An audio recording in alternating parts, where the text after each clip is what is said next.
Next item on the agenda is adjournment.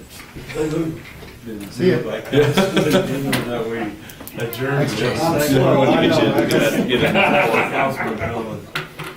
Those in favor say aye. Aye. Opposed, same. We're adjourned. We'll move into the work session now. Katie, do you have anything at this time? No, I guess I just wanted to let you know, Jason mentioned we're working on that trash contract. It's close. We just need Jamie to kind of weigh in on it a little bit. Also, I put together a contract for, when Mr. Salcido came, the Rev E3, the e-waste recycling, just a short little contract that says that the city will work with him on recycling. So I got that coming in December. That's really it right Okay. now. We're Thank gonna you. talk about everything else, so. Got it taken care of. Jason, do you have anything? Yeah. I guess I'll just build on the Rev 3. They did go to the county commissioners and gave the same spiel, and really receptive there as well.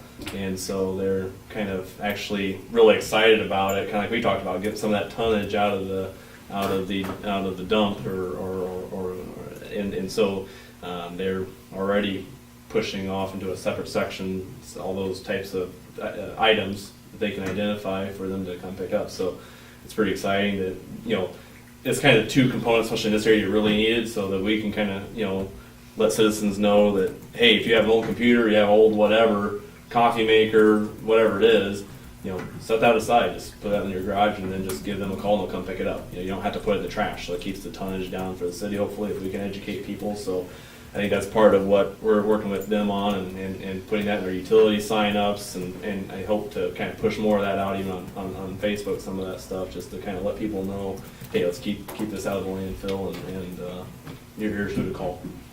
So.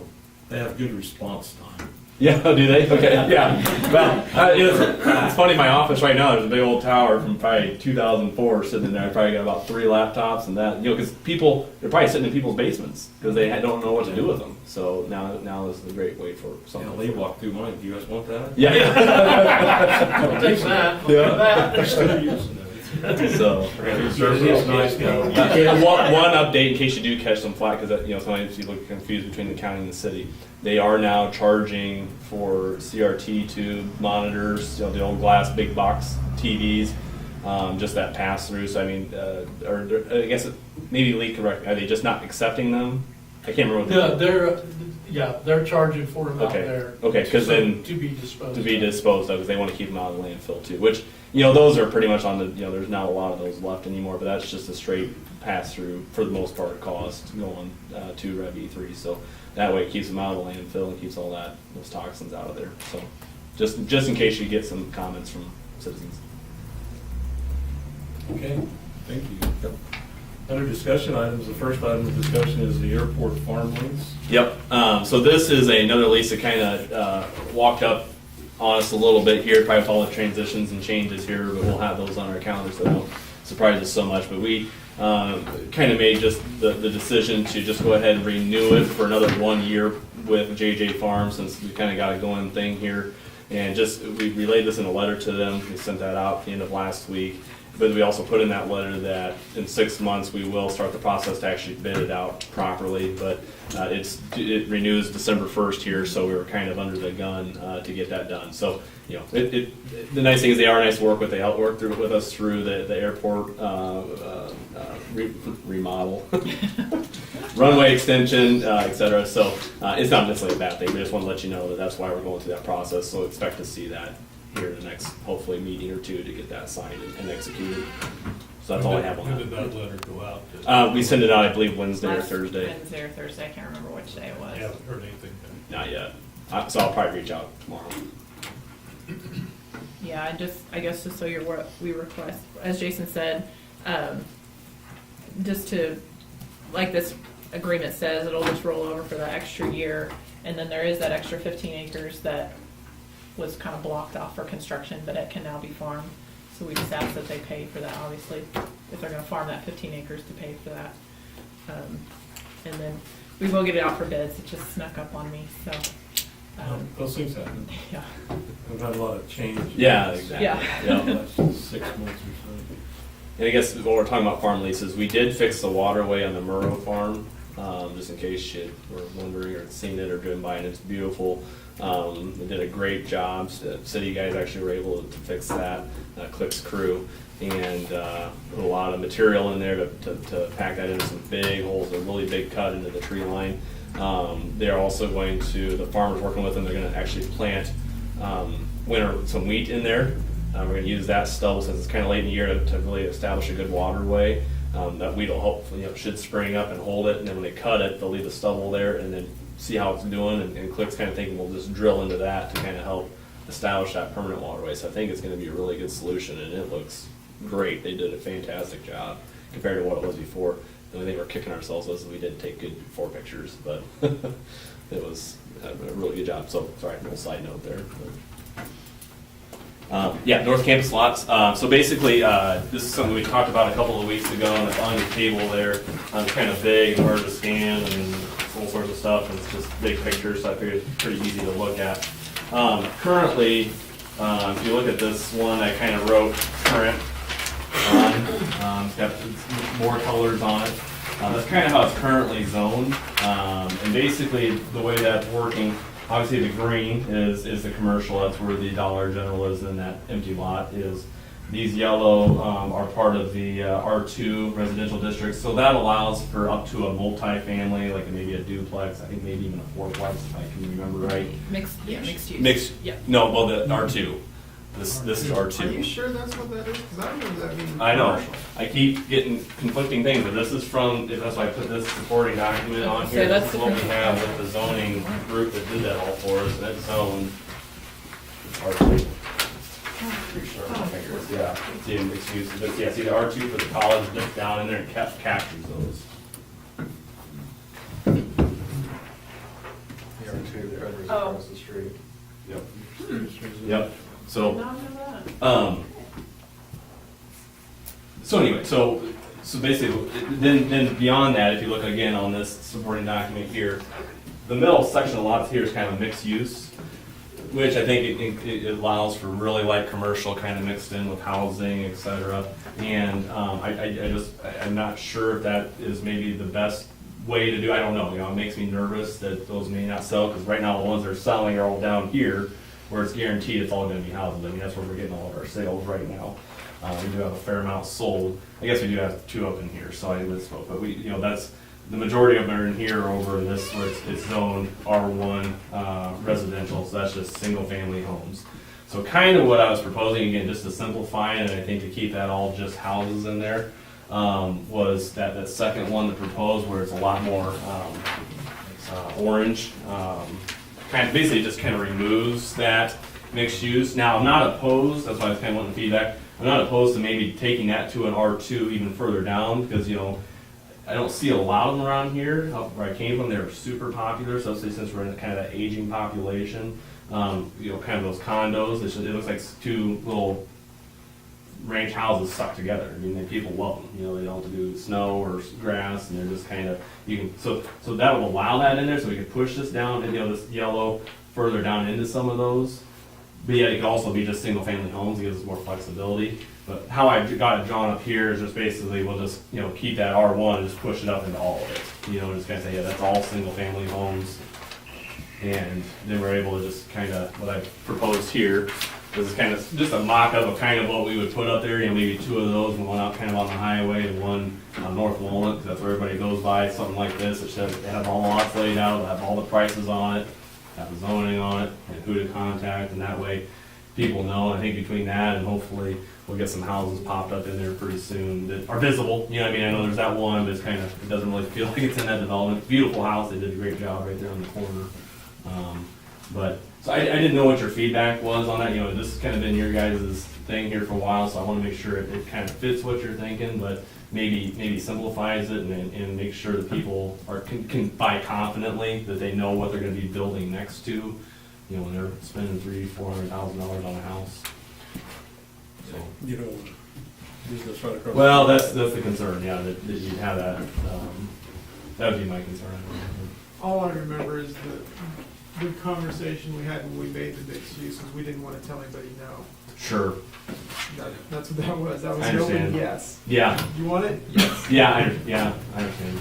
Do we need to, if we made this change, do we have to do anything with the two properties that were sold? Will be grandfathered in under the original? Well, and that's, or- yeah, what we could do, and so, yeah, this has to go through all the zoning changes.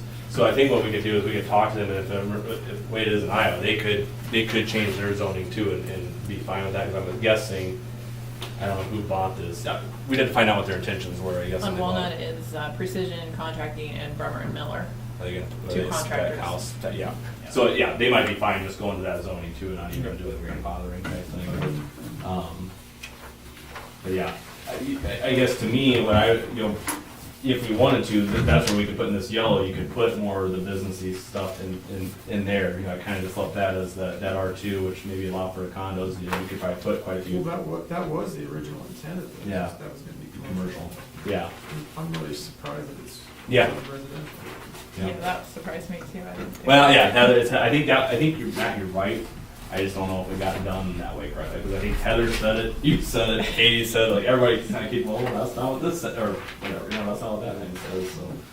I don't have a problem with that, again, the only thing that would concern me, if I was, let's all put ourselves we're building a $300,000 house there, so I build my nice house right here, I don't know what that,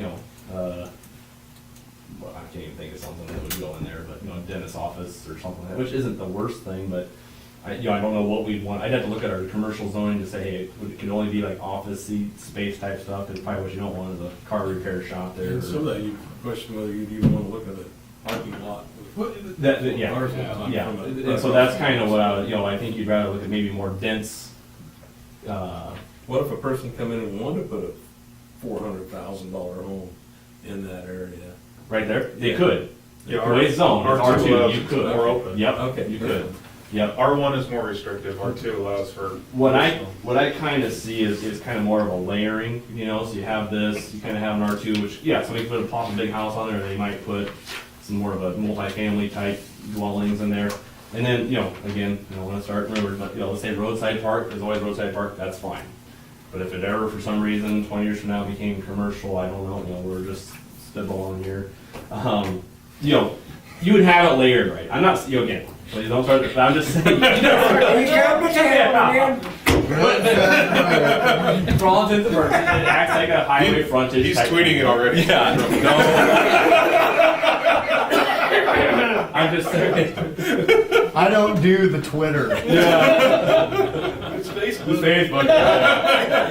No, I'm just saying, it's a good layer as it is now, because it is kind of a highway frontage, park, whatever, parking lot, farmer's market type thing, so it's a good layer in that, and yeah, I think even if it would be on that purpose for something else, even if it's a historical site, we put a little fishery farm there or something, I think that's how you probably want it layered, and, so, those are just my thoughts, kind of going on to the next, so that would all have to go through the planning commission and do all that stuff, we'd have to post it, so.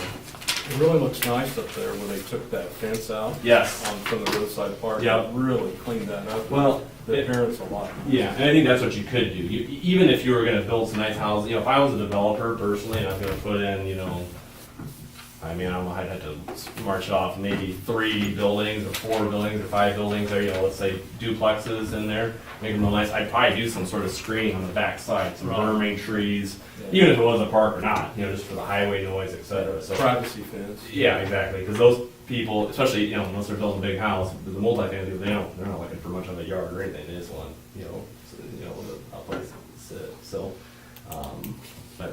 so that would be kind of my thought process, to do with that, so we had to talk to Precision a little bit.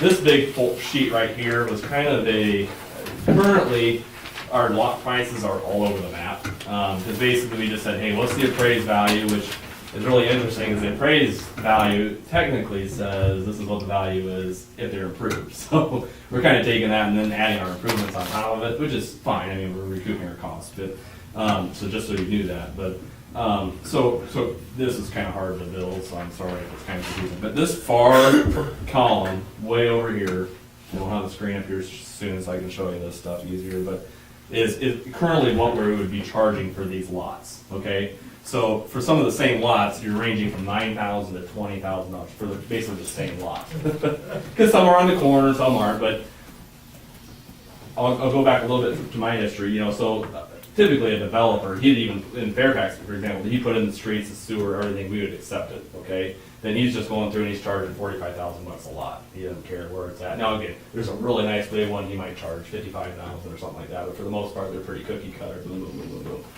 So that's kind of what I did here, is I kind of tried to figure out, hey, let's take all that cost, because sure, there might be a metal pole on this lot, not on this one, but that lot needs the street light just as much as the other one. You know, the middle lot needs the corner, you know, the other side street just as much as the corner lot does. You know, others are gonna get stuck with corner lots, or, you know, we're gonna get them cherry picked down to lots 4 or 5 that are the most expensive, even for the same square footage, okay? So kind of what I did is I took all the street and metal pole costs and just kind of tabulated, you know, added it all up, took that into, divided by the total square footage of those available lots, and just came up with a price per square foot, and then took that number back and just calculated it times the square footage of each lot, okay? And then I kind of, that lot price right in the middle is kind of the actual penny, and then I just kind of rounded it, so it's an easy, hey, it's $11,100, and we just put that on the board and boom, boom, boom, okay? So that percentage change, you can kind of see it, some are really more expensive and some aren't, but again, it just kind of makes them all about the same ballpark, you know? So for the most part, all those lots up there are running about, you know, $12,000-13,000, and then there's a couple bigger ones that are in the 20s, you know, but they're bigger lots. I kind of did that same thing with the lot 2, and I think that's kind of where you can see the biggest change. You know, those big yellow lots up here. You know, some of them were, one of them was 55,000 by that rule of thumb, the other 2 are 38,000. So which, you know, they're all virtually identical lots. So which one are you going to buy? You know, and so kind of what I did is I just kind of again did that same thing. So now they're ranging from, you know, 46 to 52. You know, they're all virtually the same. Again, you're getting a little bit bigger size in the lot 2 versus the lot 4. And so that's really what I was trying to do. Is really what Heather and I really want to do is again do that kind of that development billboard type thing, and really just be able to have the prices right on there. They're easy to read, easy to see, and it'll be a little bit of work on the back end with Mandy, because you know, obviously there's assessments for each one of these, so we'll have to kind of do like almost like what a loan officer at a bank would do. They call it an absorption rate. So we're gonna, you know, basically be paying off. That'd be kind of like our loan on each lot. We'd be paying those off as we go. So some obviously we contribute more than others based on what we had the assessments at. So we'll have to kind of massage that a little bit. But I guess what I was trying to go for was just really simplification. And as you can see, the end result, you know, if we sold all of them as is with the, you know, to the penny for each thing, we'd be at $404,283 for just the resi lots, the residential stuff. And by the rounding thing, what I did, we're at 406,000, so we're at the same, virtually the same exact number, okay? So, and you can see it's the same for up at the more the multi-family or the R2 stuff, we're at 146,398, and I came at 146,600 by doing the rounding thing. So, does that make any sense at all, or is that clear as mud? Looks very good. Okay, so that's kind of, yeah, that's kind of just throwing it all in there, and here's your price, so, yep. I really do like that idea too, with that sign. Yeah. It's kind of like Mike's got up there for Silver Fox. I mean, it's a similar concept. Right. I think that's kind of, it'll just help people know. I think once we can put a nice, you know, hey, 11,100 or whatever, they feel like, oh, that's all those lots. You know, I think it just helps. You know, like starting at 11,000 or something. Yep, exactly. So, Who owns the previous youth center sign that's right by the stadium entrance? yeah, City. that's the city. City owns So yeah, here's my idea for that. Is kind of a, I can find an example. We had one at actually the bank I worked at was actually a plaza, and we had a couple different things there. And it's just basically a white plexiglass type material and a grid. So my picture in there is to have like 6 or 8 little slots, and we would just, you know, you can basically stick vinyl on each one of those slots. There's already a light on it, I think, or I'm sure we can find a Steve crew around here that can wire one up.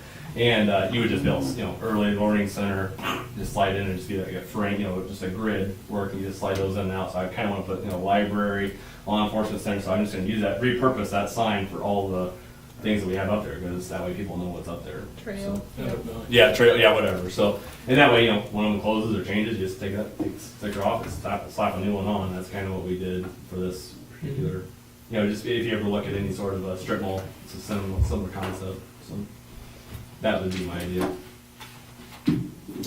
Okay.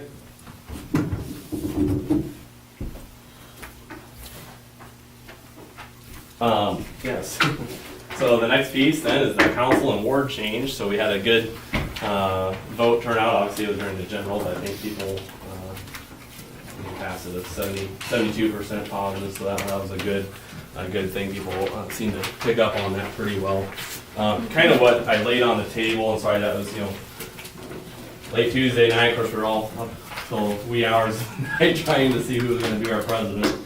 And so I think Thursday, Kate is finally able to put some idea. I asked her to help put some ideas together because mainly they're sitting there talking about it, and she kind of being the piece that's been here for the longest portion of that, was able to kind of put this together in a little bit of an email to you guys, and just to kind of, I'm sure just like you have, people have been asking, hey, what's going to happen, how's this going to happen, and so I kind of want to give you a basic framework. It's not just like set in stone, like we're not going to determine here's the wards tonight. We're not going to do that. Yeah, we're going to work on maybe a couple, 2 or 3 ideas to give to you guys to consider. But this way you can at least have a timeline in your head of what's going to happen. And kind of the first steps that Katie outlines here is, we have to basically change our charter ordinance again, to kind of take into how we're going to, mayor duties, my duties, et cetera, kind of get that all changed. And I think the election process would be kind of encapsulated in that, and hopefully we could have that, done, maybe by the January 3rd meeting, kind of get that set. And Katie, I guess you can talk too. No, I was just gonna say, we'll probably go ahead and just do the city manager ordinance first, and just separate them, because Okay. we can do it all in one, like we did our last charter ordinance, but it's a lot. Okay. So I think we'll just do the city manager first, and then we'll move next step into the actual You're right, changing yeah. of the council makeup will be the charter ordinance, and then at the same time, another ordinance for establishing the wards. So I don't want to do it all in one giant ordinance. Now we can, but that's a lot. So I did It's much better said. Yeah. In the spirit of keeping things simple, Yes, sir.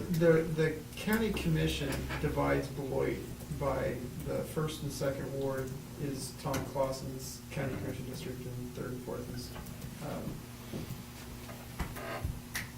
Cooper's. yeah. And I was thinking, just merge 3 and 4 and 1 and 2. That was my thought too, so. Yeah, I think, yeah. That makes it easier on the voters. Great minds think alike. That was Katie's too. That way people who are, Dang it. your neighbor doesn't change wards, you just expand the ward. Yeah. I think the 2 options we had thought of, Katie, I had thought of one, just being the new guy here, and Katie thought one's like, oh, you just split it up and down, Percy. The other thought was, what Katie brought up, and that, was, just combining some of those words. Because the nice thing with combining it, I don't think it may not be quite as simple as far as geographically, especially for this street and that street, but it's a big enough area, I don't think it'll be as big a problem. But the nice thing is we know, to some degree, the registered voter count, so we can kind of, and surprisingly enough, I think 2 and 3 are pretty equal, and 1 and 4 are pretty equal, as far as, there was a little bit of disparity between 1 and 4 and 2 and 3. So it's kind of nice, you add those together, it's going to be pretty close to being the same amount of registered voters, Well, obviously. the other nice thing is, because we have 4 people who are technically voted from 1, 2, 3, and 4 still, you would just simply have, no matter where they lived in their wards, you'd still have 2 and 2. If you did divide it up and down, north, south, or east, west, there's a possibility that 3 of the current people could be in, because of the way it's laid out. Yeah, So this way, you would guarantee that it would still be yeah, 2 existing in each of the new wards. yeah. And then basically, we don't have to get too far ahead of ourselves, but then probably in that November 2017 election, we'd have, That's where I had a question. I thought our next election was 2018. no, Because 2016 was this year's election, then 2 years from now would be 2018, because the last was 2014. April Yes, to November. we redid our charter ordinance. That changed, yeah. Charter ordinance 14, we had to move to fall odd numbered years. Oh, fall odd number, not Yeah. even number. When they got rid of That's the spring where- elections. That's where I that had a all got confusion. so it'd be Yeah. November 17 for There's the a goofy 18 2 years year. in there. Okay. Yep, yeah, it is goofy. So basically what that is Yeah, being so said, we're- so by 2020, we'd be set. Yeah, we're gonna have a little bit of a transition period where you're gonna have 7 people for 2 years, but we've obviously had that for quite a while, so. But you guys have to finish the term for which you're elected, so we can't just tomorrow enact. Well, I had an idea, just out of curiosity for this. instead of doing 2 and 1 in 2017, then I had the year off, but if you elect 1 and 1 there, you have your existing 4 plus 2 new. Then in 2019, you elect 4, top 2 vote getters get 4-year terms, bottom 2 get 2-year. Similar to what they do in Salina, where they do the top, they vote 5 every year. Top 3, you get 4-year terms and 2-year terms. That was every, one of the concerns was that you don't have the turnover, you know, you might put a bad apple in or something and can't get it out quickly enough. But if you have 4 running every time and having 2 getting 4-year terms and 2 getting, the top 2 get 4-year, the bottom 2 get 2-year, every year you're putting 4 new people up or every 2 years you're putting 4 new people up for election. You'd start with 6, you would never have a transition of 8 to 7 to 6. And that works, but I don't know if it works if we have wards. Because Why? what if your top 4 vote getters were all from Ward 1? Then what do you do? No, because you would be top 1 in each ward. You'd be voting each ward separately. The top vote getter gets 4-year, the second place gets 2-year in each ward. Okay, that's what you're saying. Right, it works out to 2 people each time getting 4-year and 2-year terms, but it's in each ward you have a 4 and a 2-year term. And then the next year you have 2 people running for that ward. The next 2 years you have 2 people running. So you always have one person who's, Going back to What if that we- statement, though, we keep it simple. What if we don't have 2 Yeah. people run? Which happens a lot. well, you have the same situation we have now, then you'd have a vacancy either way. For 2 years. For 2 years Or versus 4 4. years.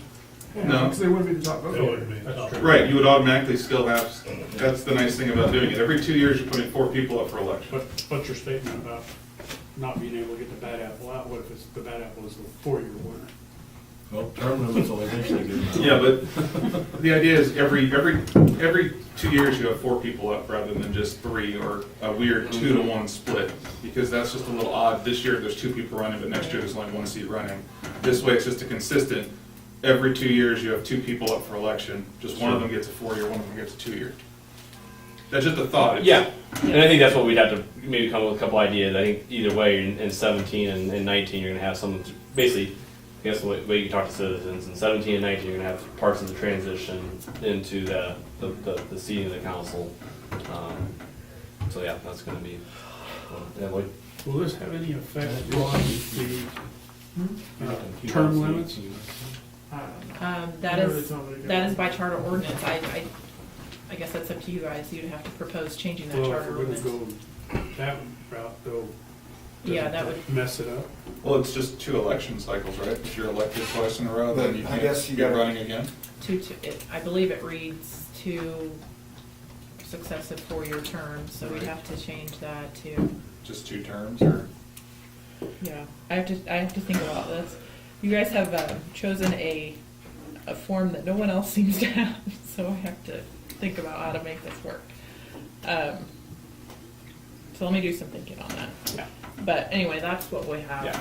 I think the big things, yeah, the 3 steps. First step will be getting either position changed, and the second step will be changing the charter ordinances, and then the third step will be setting the board. But we definitely want to, June 1st is deadline for the election. So that's why I definitely, by the 1st of March, I want to have this done so that people can be on notice what ward they're in, and then they can decide if they want to run or not and get their name in by June 1st. So that's kind of the timeline that we're on. And then as far as the city manager, that's just going to just be a little bit of transition period. We're have to sit down and figure out what things need voted on by the council and what, that's just stuff we're gonna have to work on, so we knew that was coming, so. Any questions on that? Probably makes it, again, clear as mud. I'm sure we'll make it work. Yeah. Yeah, we'll figure it Well, out. I think the biggest thing is that, hey, we got a plan, it's gonna be 3 steps to it. Yep. So, Yeah, I could just come over here on New Year's Eve, do a live remote, draw straws, short one's the odd man out. Yeah, exactly, I know. Put pay-per-view and, you know. Fight to the death or something, I don't know. Okay, the- Poker. Yeah, there we go. Gamble for it. That would be a There you good headline, right? It's getting better and better. Sponsored by Budweiser. Well, I guess I got a lot of time to talk ESPN. still. It's still only 7 o'clock, so Yeah. it takes some time here. But, This meeting's been going fast. yeah, I know it is. Last thing, really no news report, but, well, I do have news, but it's not nothing major. Selling Energy to Meat. So they ended up finding an alternative option to do that, a 2-year at about $24.67 a megawatt.